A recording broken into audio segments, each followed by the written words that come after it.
In Chapter 7, we look at developing moral values.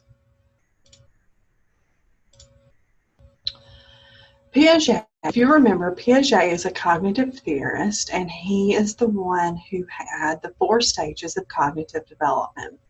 Also part of his theory, he took a look at morality.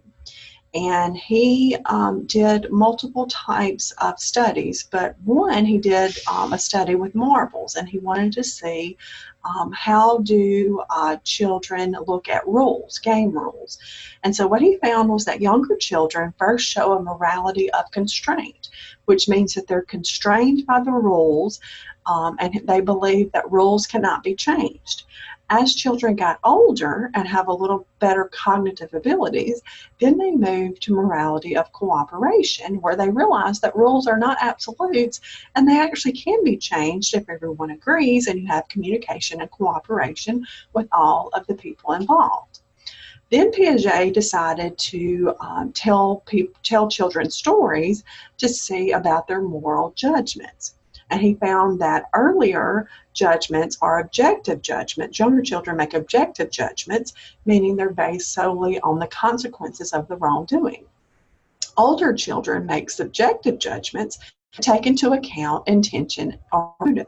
So basically, the younger we are, we kind of see an absolute right and wrong. The older we get, we realize that right and wrong is not that clear, that oftentimes we have to take into account a person's intention. And then Piaget also proposed stages of moral development. Moral realism is an earlier stage of morality where you do what someone else tells you to do. And then moral relativism is a more advanced stage where you make independent decisions, but they are based on a judgment of what is considered moral and right to do. Kohlberg, who is known for his study of moral development, actually extended Piaget's work to adolescents and adults, and he actually came up with 3 levels of moral development. The way he came up with his 3 levels is that he would tell people a moral dilemma, which is a story where there is not real absolutes as far as what is morally right and wrong in the situation. And then he wanted to see how people assess what they consider to be right and wrong. So what you're seeing here is an example of a moral dilemma. Basically, a man is trying to get a drug for his wife who is dying, and because the druggist will not sell it to him because he doesn't have enough money, he decides to break in and steal the drug. So, is what he did morally right or wrong? He was, in the end, saving his wife's life. So based on how you would reason through the moral dilemma, you would either be in level 1, level 2, or level 3. Level 1 being pre-conventional moral reasoning, where you basically make your moral decision based on avoiding punishment. Basically, your whole idea of right and wrong is centered on whether or not you're going to get caught and what will happen to you if you get caught. Level 2 is considered conventional moral reasoning, where people basically look to what others say is right or wrong. You're more concerned about what others think. And basically, you let someone else tell you what the rules are. You're going to follow the rules because someone told you that is the rule. And then level 3 is post-conventional, where you make your own personal belief about what is right or wrong, and it may actually go against what others have told you or what the rules say. There are some criticisms of Kohlberg's theory, Gilligan being one of those. She criticized that he really did not look at gender differences. So that's what she focused on, and she believes that there is a difference in gender as to how we make our moral decisions. She believes that men tend to be more justice-oriented and women tend to be more caring-oriented. Eisenberg expanded this previous work, proposing a form of moral reasoning called pro-social moral reasoning. This is basically focused on the value of responsibility and helping others rather than obedience and authority. This is not a stage theory, and she asserted that sometimes adults can revert back to more self-centered forms of moral reasoning.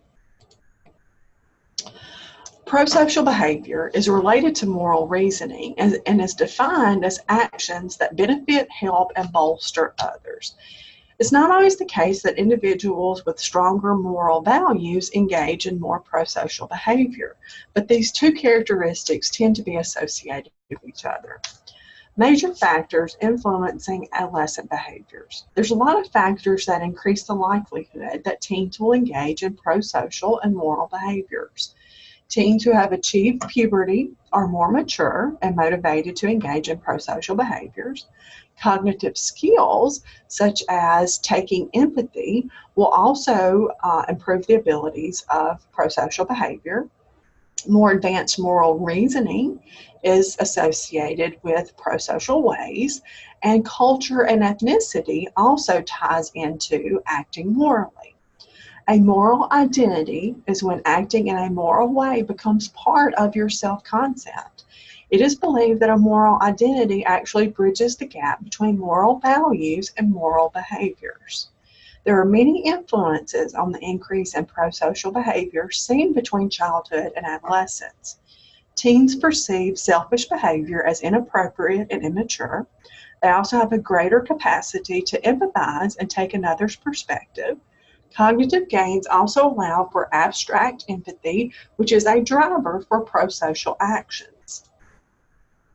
Families also are a factor in moral learning. The degree of parents being warm, accepting, having mutual esteem and trust towards their children will definitely influence moral development. The frequency and intensity of parent-teen interaction and communication, the degree and type of discipline, the role model parents offer to the child, and independent opportunities that the parents provide to the children, all of this will help in promoting moral learning. Parental acceptance and trust. Strong attachments between parents and children provide children the support they need. This supports the development of a strong confidence. Positive role modeling also instills positive traits in the kids, and supportive parenting instills moral courage. The opportunity for the child to identify with the parent is important for providing a channel for moral values to be disseminated. Research on the influence of parental discipline on moral learning of youths indicates that discipline has the most positive effect when it is consistent, accomplished primarily through clear verbal explanations, just and fair, and democratic rather than permissive and authoritarian.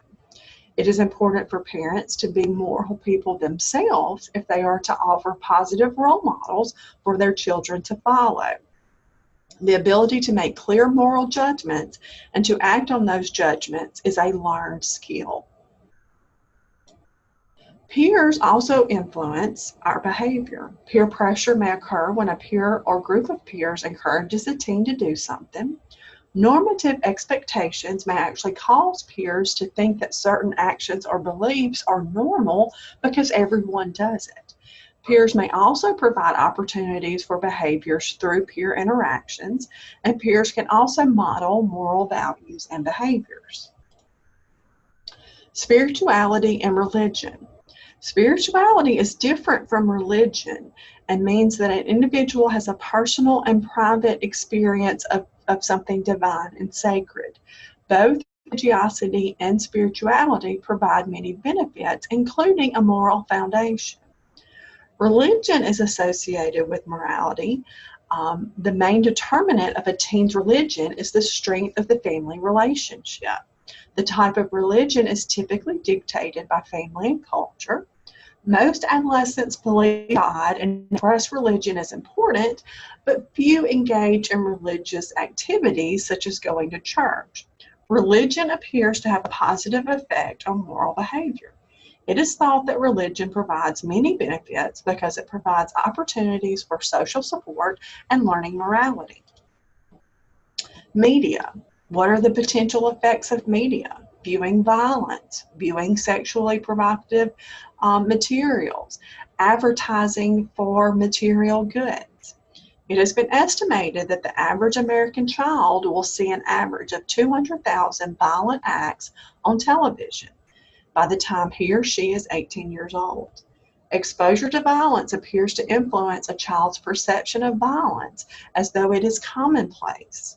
There is also substantial research to suggest that it increases aggression through modeling and making aggression seem less shocking and more acceptable. Sexual content. Teens are experiencing increased exposure due to increases in sexual content on media. Research shows it does influence our perceptions of sex, making casual sex seem normal and less risky. The National Commission on Adolescent Sexual Health has created the following guidelines. Stop portraying only physically attractive people as desirable and capable of being involved in sexual relationships. Depict sexually abstinent teens as well as sexually active ones. Depict typical sexual relations as not being exploitative. Represent the typical sexual encounter as planned rather than impulsive. Portray the use of contraceptives and display the negative consequences of failing to do so. Depict scenes of parent-child communication about sexuality. And then advertisements. The advertisements are so pervasive that they sometimes appear in schools as well as many of the places that teens go. They typically depict things that are not very good for teens: unhealthy foods, alcohol, cigarettes. Ads are effective and typically promote the idea that you need all these things for a good life, so they're actually promoting materialism. There are links between media intake and body image, especially for girls. There's also a concern that media replaces other more beneficial activities such as exercise and reading. Finally, moral education. How do we teach morals? There are various approaches to this. The first one the book mentions is the moral development approach. This actually comes from Kohlberg's research, and this is taking into account the ability to have higher order reasoning about moral issues. The second one is virtue ethics approach. This approach dictates that the appropriate moral should be taught, and the content of this teaching is based on 6 pillars of morality: trustworthiness, respect, responsibility, fairness, caring, and citizenship.